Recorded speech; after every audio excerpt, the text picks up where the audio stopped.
લોભી હાથી અને દરજી એક મોટું અને સુંદર ગામ હતું. આ ગામમાં એક હાથી રહેતો હતો. હાથી ખૂબ જ શાંત અને પ્રેમાળ હતો. તે રોજ સવારે નદીએ નહાવા જતો હતો. નદીએ જવાના રસ્તે એક દરજીની દુકાન આવતી હતી. દરજી પણ ખૂબ દયાળુ હતો. તે રોજ હાથીને ખાવા માટે કંઈક ને કંઈક આપતો, ક્યારેક કેળું તો ક્યારેક શેરડી. હાથી પણ દરજી પાસે ઊભો રહીને તેને સૂંઢ વડે સલામ કરતો.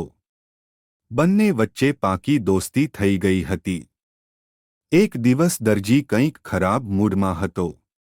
જ્યારે હાથી દરજીની દુકાને આવ્યો અને ખાવા માટે સૂંઢ લંબાવી, ત્યારે દરજીએ તેને ખાવાનું આપવાને બદલે એક મજાક કરી.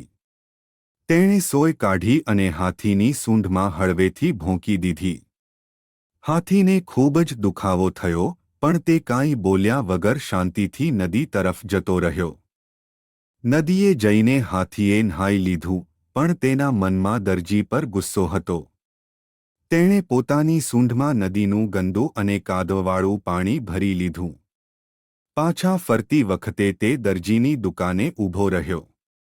દરજીને એમ લાગ્યું કે હાથી હંમેશાની જેમ પ્રેમથી મળવા આવ્યો છે, પણ હાથીએ પોતાની સૂંઢમાંથી બધું જ ગંદુ પાણી દરજીની દુકાનમાં ફેલાવી દીધું.